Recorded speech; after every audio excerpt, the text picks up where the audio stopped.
African woman. I am a Black African teacher. I am a Black African woman. I am a Black African teacher. Hello, welcome to an exciting literature class. Today we're going to be doing a wonderful poem. Today it's a poem, poetic analysis, poetry. Oh, my best.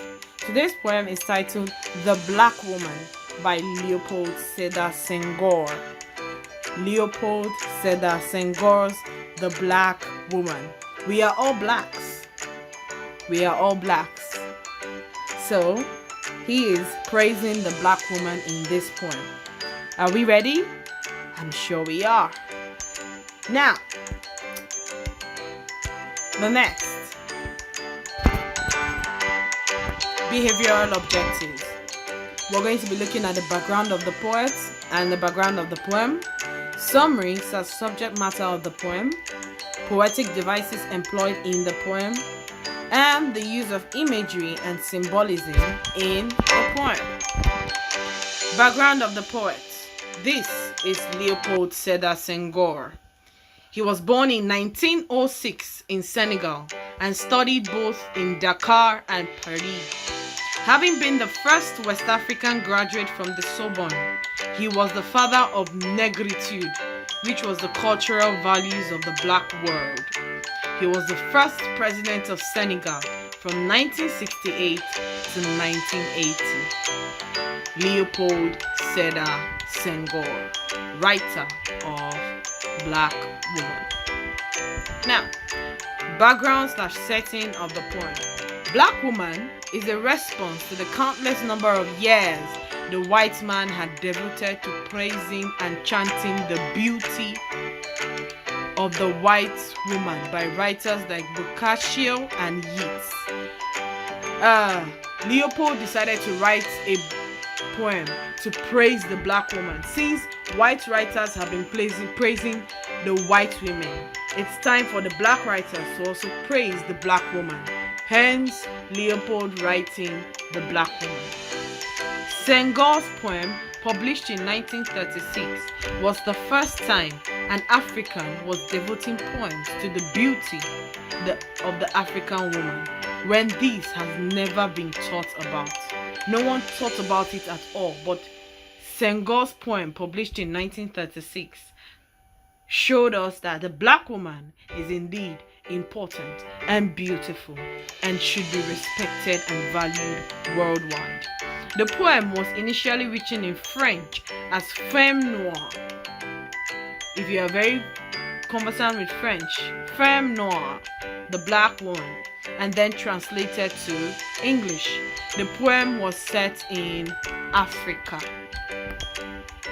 Now, we're going to be reading the poem The Black Woman. Naked woman, black woman, clothed with your color, which is life, with your form, which is beauty. In your shadow I have grown up. The gentleness of your hands was laid over my eyes. And now, high up on the sun-baked path, at the heart of summer, at the heart of noon, I come upon you, my promised land. And your beauty strikes me to the heart, like the flash of an eagle.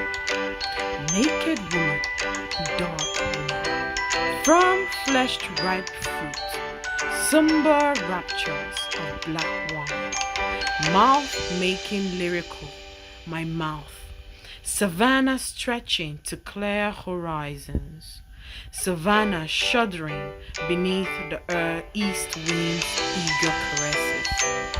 Carved tom-tom, taut tom-tom, muttering under the conqueror's fingers. Your solemn contralto voice is the spiritual song of the beloved. Naked woman, dark woman, oil that no breath ruffles, calm oil on the athlete's flanks, on the flanks of the princes of Mali, gazelle leaned in paradise. Pearls are stars on the night of your skin. The lights of the mind, the glinting of red, gold against your watered skin, under the shadow of your hair. My care is lightened by the neighboring songs of your eyes. Naked woman, black woman, I sing your prayer, your beauty that passes, the form that I fix in the eternal. Before jealous fates turn you to ashes to feed the roots of life. That is the poem of the black woman. Now, let us analyze the poem. Lines 1 to 5. Lines 1 to 5. The poet tells us that the black woman is naked because her skin is dark. He grew up under the black woman's shadow. The black woman uses the gentleness of her hands to show care and concern.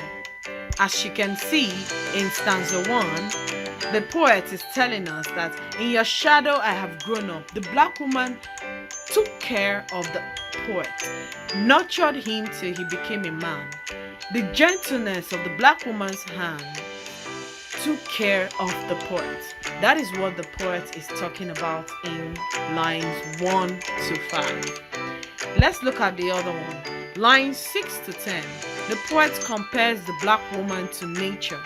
He seeks shelter in his motherland. The motherland is Africa. He sees Africa as the promised land and expresses the beauty of the African land as it strikes him, the poet, to the heart. He is explaining how beautiful Africa is. From deep within, he's showing us how much he cherishes the African soil. In lines 6 to 10. Lines 11 to 19. The poet emphasizes the darkness of Africa. He sees the black woman as a mistress whose fresh flesh is like a ripened fruit. Her flesh is so fresh. Her skin is so fresh, like that of a ripened fruit. The poet here uses imagery to give us sensuous images of Africa's beauty. If we go to lines 11 to 19, you will see that he uses images. Mouth making lyrical, my mouth, savannah stretching to clear horizon. He's explaining the beauty of Africa, Africa's wonderful beauty. That is what he's explaining in lines 11 to 19. Now, if we look at lines 20 to 24, the poet shows the similarity of the African identity. Irrespective of whatever country you come from in Africa, you are an African. We are still similar in all ramifications. He uses images and symbols like oil to elevate the new ideal of beauty of the African woman.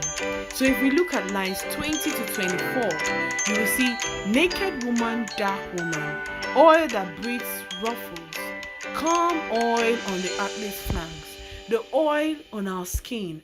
It makes us look so beautiful. How beautiful we look. That is what the poet is talking about in lines 20 to 24. Lines 25 to 34.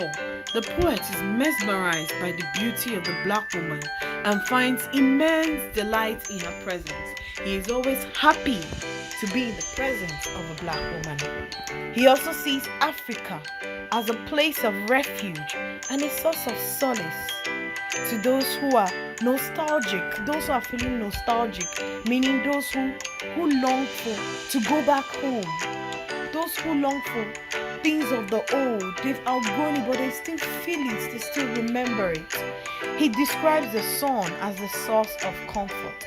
Africa is very hot because we have the sun always shining brightly in Africa, but it's our source of comfort. We love it. We are Africans. We love the sun. That's what he's telling us in lines 25 to 34. So now we've analyzed the poem itself, and we can see that the poet uses this poem, The Black Woman, to praise the black woman and the African continent. and the African society, making us see why the black woman is special, how beautiful she is, and how beautiful her continent Africa really is as well. That is what the poem The Black Woman is talking about. Now, let's move to the poetic devices. The poetic devices we usually find in poems. So, we're going to be analyzing the poetic devices in Senghor's The Black Woman. First, we're going to be looking at the diction. The poet deliberately uses words like nakedness, black, and darkness to praise the natural beauty of the black woman. So when you hear nakedness, black, and darkness, he is praising the natural beauty, our dark skin. He's not talking about our clothes or our hair, our dark skin, and how beautiful we are. He uses his words well. We're looking at another poetic device, the mood or the tone of the writer. The mood of the poem is that of adoration, praising someone. He's adoring the black woman, adoring the African continent. The poet adores the awesome beauty of the African woman, while his tone is one of appreciation of nature's beauty of the black woman. He's appreciating the fact that God decided to create the black woman the way she is, very beautiful and natural. That is the mood and tone of the writer. Now, we're going to be looking at the figures of speech. The figures of speech in Senghor's Black Woman. First figure of speech, metaphor. Metaphor. The black woman is compared to the promised land in line 4, the ripe fruit in line 7, the savannah in line 12, the oil and gazelle in line 13. Metaphor means direct comparison. Simile means indirect comparison. The poet compares the beauty of the African woman to the greatness of the eagle. The beauty of the African woman to the greatness of the eagle. Now, we're looking at another figure of speech, repetition. Naked woman, black woman is repeated in lines 1, 6, 11, and 16. Another figure of speech is apostrophe. Apostrophe, addressing something as though it were there, but it's not actually present. The poet addresses the black woman as though she were present with him. The way he was praising her in the poem is as if she was actually right in front of him while he was praising her. But no, he was just addressing the black woman in general. Yes, figure of speech. Now, we're going to be looking at the imagery and symbolism in the poem Black Woman. The poet uses natural imagery to paint the black woman as a symbol of rebirth. The black woman as a symbol of rebirth. We have words like shadow, dark, and somber are images of darkness. He is using it to paint the black woman as a symbol of rebirth, to make us feel how dark and see how dark our skin color is and how and why it should be cherished. Yes. Now, a little bit of evaluation. Examine the use of allusion in the poem. Examine the use of allusion in the poem. So, my dearest friends, we've come to the end of our lovely class on The Black Woman by Leopold Sedhar Senghor. We're going to be looking at the themes in our next class. So, do your research. And when we come back, we'll look at the themes in The Black Woman. So this is me saying bye for now. See ya.